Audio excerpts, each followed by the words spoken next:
भारतीय अर्थशास्त्रियों ने मुकाबला नहीं करने की सलाह दी थी। भारत के अर्थशास्त्री गलत सलाह दे रहे थे, परंतु विदेश विभाग ने अमेरिका के खिलाफ कड़ाई बरतने की राय दी। इस सप्ताह भारतीय कूटनीति में बदलाव दिख रहा है। भारत की कूटनीति सही है। रूस देश हमारा पुराना मित्र देश है। हथियार पर तो बात नहीं कर सकते हैं, बावजूद इसके कि रूस हमें सस्ता हथियार देता रहा है, परंतु रूस ने अमेरिका के मुकाबले भारत के साथ ज़्यादा भरोसेजनक रिश्ता बनाया है। इधर के वर्षों में हम लोगों ने हथियार खरीदने के मामले में विविधता का रास्ता चुन लिया है और फ्रांस, इजराइल तथा अमेरिका से खरीदारी की है। अमेरिका के राष्ट्रपति भारत पर 50% का भारी तट कर लगा चुके हैं। चीन भारत के मुकाबले ज़्यादा तेल खरीदता है। चीन पर ऐसा टैक्स लगा देने की हिम्मत नहीं हुई और ना यूरोपीय संघ पर। अमेरिका से चीन ने मुकाबला किया। यूरोपीय संघ भी भारत के मुकाबले रूस का ज़्यादा तेल खरीद रहे हैं। जो कहानी जर्मनी के अखबार ने कही है और जो कहानी वॉशिंगटन पोस्ट में आई है, इसको ना तो मोदी की तरफ से नकारा गया और ना व्हाइट हाउस ने इसे नकारा है। ट्रंप की निजी नाराज़गी की वजह यह है कि उन्होंने फ़ोन पर विस्तार से यह अपेक्षा की थी कि मोदी को नोबेल शांति पुरस्कार के लिए डोनाल्ड ट्रंप को नामित करना चाहिए। खबर यह आई है कि मोदी ने कह दिया कि भारत पाकिस्तान के बीच में सीज़ फायर में अमेरिका की कोई भूमिका नहीं है। 4 दिनों के युद्ध के बाद सीज़ फायर तो दोनों देशों की आपसी वार्ता से हुआ। हम ऐसी खबरें और समीक्षा आगे भी आपके सामने लाएंगे। भारत की कूटनीति पलट रही है। पड़ोसी देश रूस के साथ हमारा पुराना रिश्ता रहा है। अमेरिका के खिलाफ हमारे पास भी कई कार्ड हैं। जो देश भारत से आयात पर 50% तक का भारी टैक्स लगा रहा है, उस देश से हम हथियार नहीं खरीदेंगे। देखते रहिए विमर्श न्यूज़। मोदी और ट्रंप के बारे में अलग ढंग से विश्लेषण किया जाता है। अमेरिका में राष्ट्रपति पद पर ठीक उसी तरह ट्रंप आकर बैठ गए हैं जिस तरह से भारत में नरेंद्र मोदी।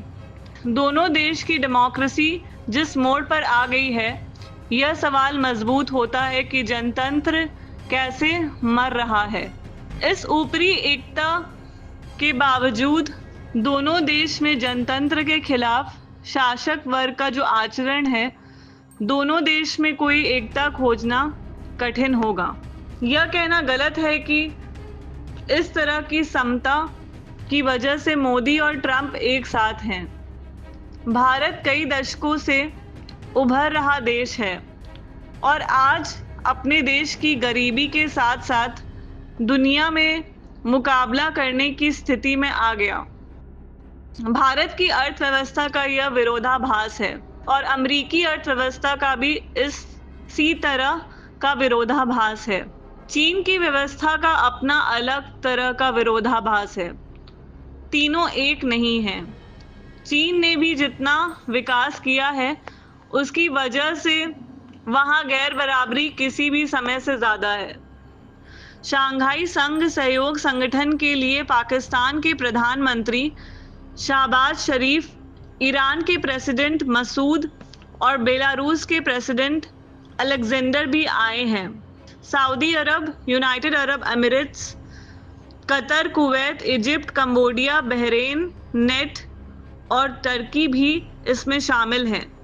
ध्यान देने वाली बात है कि इधर के वर्षों में चीन ने जहां आतंकवाद के मसले पर भारत का साथ नहीं दिया, वहीं शंघाई सहयोग संगठन बना ही है कि आतंकवाद, अलगाववाद और अतिवाद के खिलाफ शंघाई सहयोग संगठन में बाकी देश तो सहज और नियमित है, परंतु भारत के प्रधानमंत्री की यहाँ उपस्थिति का विशेष महत्व है।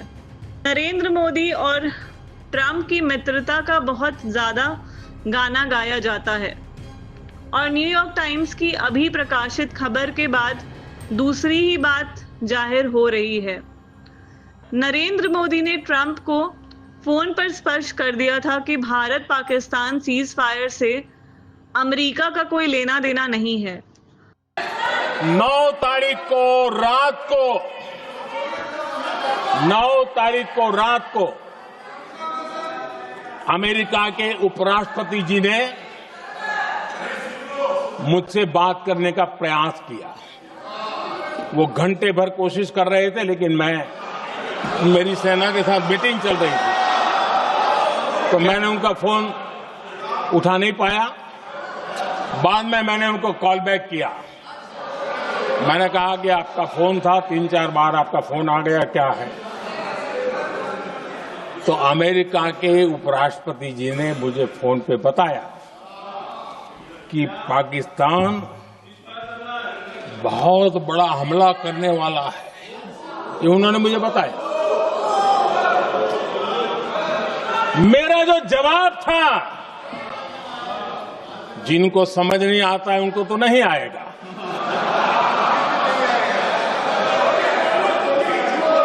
मेरा जवाब था अगर पाकिस्तान का ये इरादा है तो उसे बहुत महंगा पड़ेगा। ये मैंने अमेरिका के उपराष्ट्रपति को कहा।